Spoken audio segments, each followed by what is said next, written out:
ತುಂಗಭದ್ರಾ ನದಿಯ ಒಡಲು ಬರಿದಾಗ್ತಾ ಹೋಗ್ತಾ ಇದೆ. ನದಿ ಪಾತ್ರದ ಗದಗ ಜಿಲ್ಲೆಯ ಜನರು ನೀರಿಗಾಗಿ ಪರಿತಪಿಸ್ತಾ ಇದ್ದಾರೆ. ಅಧಿಕಾರಿಗಳು ಜನಪ್ರತಿನಿಧಿಗಳ ಹೆಸರಲ್ಲಿ ಬಾಯ್ ಬಡ್ಕೊಳ್ತಾ ಇದ್ದಾರೆ. ಅಷ್ಟಕ್ಕೂ ಏನಾಯ್ತು ನೋಡ್ತಾ ಹೋಗೋಣ.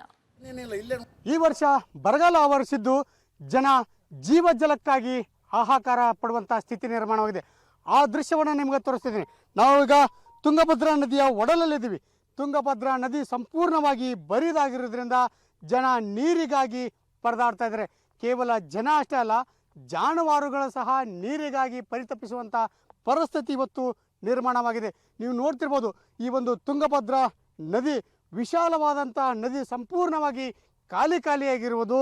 ಇಂತಹ ಒಂದು ಸ್ಥಿತಿಯಲ್ಲಿ ಇವತ್ತು ಜನರು ಸಂಕಷ್ಟದ ನಡುವೆ ಜೀವನ ಮಾಡುವಂಥ ಸ್ಥಿತಿ ನಿರ್ಮಾಣವಾಗಿದೆ. ಏಕೆಂದರೆ ಒಂದು ಹೊತ್ತು ಊಟ ಇಲ್ಲ ಅಂದರೂ ಬದುಕ್ಬೋದು, ಆದರೆ ನೀರಿಲ್ಲ ಅಂದರೆ ಯಾರೂ ಕೂಡ ಬದುಕೋಕ್ಕೆ ಸಾಧ್ಯವಿಲ್ಲ. ಹೀಗಾಗಿ ರೈತಾಪಿ ಜನ ತಮ್ಮ ಸಂಗಾತಿಗಳಾದಂಥ ತಮ್ಮ ಜಾನುವಾರುಗಳನ್ನ ಇಟ್ಕೊಂಡು ನೀರಿಲ್ಲದೆ ಸಾಕಷ್ಟು ಪರದಾಡ್ತಾ ಇದ್ದಾರೆ. ನೀರಿಗಾಗಿ ಅನೇಕ 10 ಕಿಲೋಮೀಟರ್ ದೂರ ಕ್ರಮಿಸಿ ನೀರು ತಂದು ಜಾನುವಾರುಗಳಿಗೆ ಕುಡಿಸುವಂಥ ಸ್ಥಿತಿ ಕೂಡ ಇವತ್ತು ನಿರ್ಮಾಣವಾಗಿದೆ. ಮಳೆಗಾಲ ಬಂದಂಥ ಸಂದರ್ಭದಲ್ಲಿ 10 ಅಡಿ ಎತ್ತರದ ನೀರು ಧುಮುಕ್ತಾ ಇತ್ತು. ಇವತ್ತು ಹನಿ ನೀರು ಇಲ್ಲ.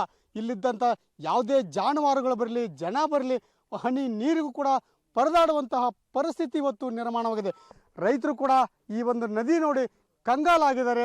ಜಿಲ್ಲಾಧಿಕಾರಿಗಳು, ಜಿಲ್ಲಾ ಉಸ್ತುವಾರಿ ಸಚಿವರು, ಸ್ಥಳೀಯ ಜನಪ್ರತಿನಿಧಿಗಳು, ತಹಶೀಲ್ದಾರು ಎಲ್ಲ ಅಧಿಕಾರಿಗಳಿಗೂ ಸಹ ಮನವಿ ಮಾಡ್ಕೊಳ್ತಾ ಇದ್ದಾರೆ. ನಮಗೆ ಭದ್ರಾ ಜಲಾಶಯದಿಂದ ನೀರು ಬಿಡಿ, ನೀರು ಕೊಡಿ, ನಾವು ಬದುಕಬೇಕಾಗಿದೆ. ನಮ್ಮ ಜೊತೆಗಿರುವಂಥ ನಮ್ಮ ಸಂಗಾತಿಗಳಾದಂಥ ಜಾನುವಾರುಗಳು ಸಹ ಬದುಕಬೇಕಾಗಿದೆ.